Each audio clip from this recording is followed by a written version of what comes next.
नमस्कार, मी प्रमिला झांबरे। तर आज मी तांदळाच्या पिठापासून गोडाचा असा पदार्थ बनवणार आहे। 1 वाटी तांदळाचं पीठ मी चाळून घेतलेलं आहे। आपल्याला अगोदर ही तिंबून घ्यायचं आहे व थोडंसं मीठ टाकले मी आणि पाणी ओतून छान असं तिंबून घ्यायचं। तर छान असं मी पीठ तिंबून घेतलंय, छोट्या ताटात काढले, थोडंसं लावायला पण पीठ घेतलेलं आहे।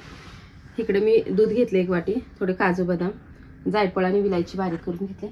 वर पातेलं ठेवलेलं आहे गॅसवर, थोडंसं तूप टाकून घेते 1 चमचावर।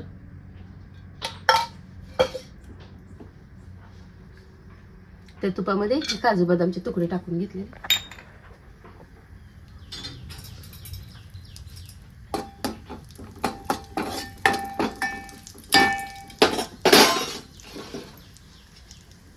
त्यातच आता ही 1 वाटी दूध ओतून घेतले। दूध आपल्याला उकळू द्यायचं आहे। थोडीशी दुधामध्ये साखर टाकून घेते। साखर आपल्या आवडीनुसार टाकायचे। 3 चमचे साखर टाकून घेतली।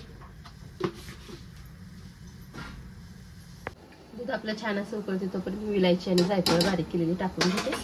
आणि जे आपण तांदळाचं पीठ घेतलेलं आहे 1 गोळा, ते आपल्याला लाटून घ्यायचं आहे। छान असं आदर लाटायचं आहे। त्यात मी थंड पाण्यात तिंबल्यामुळे चिरलं जाते।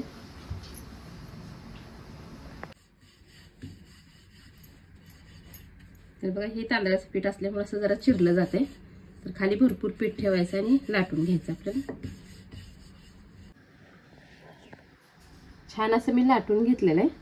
तरी जास्त मोठी पण लाटता येत नाही, चिरलं जाते तांदळाचं पीठ असल्यामुळे। तर जसं आपण शंकरपाळ्या कट करतो तशाच आकारात आपल्याला कट करून घ्यायचं आहे।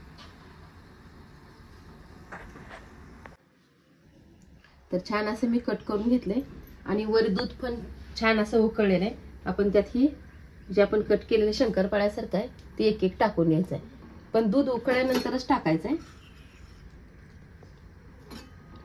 नाहीतर मग एकाला एक सगळं चिटकलं जातंय दूध जर उकळलेलं नसलं तर।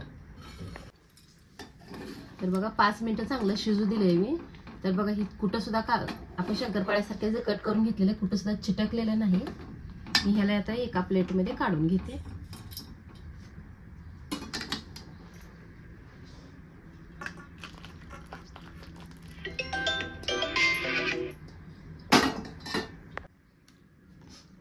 तर अशा पद्धतीने मी तांदळाच्या पिठापासून गोडाचा पदार्थ बनवून घेतलेला आहे। तुम्ही हे करून बघा। माझा व्हिडिओ आवडला तर नक्कीच लाईक करा, सबस्क्राईब करा।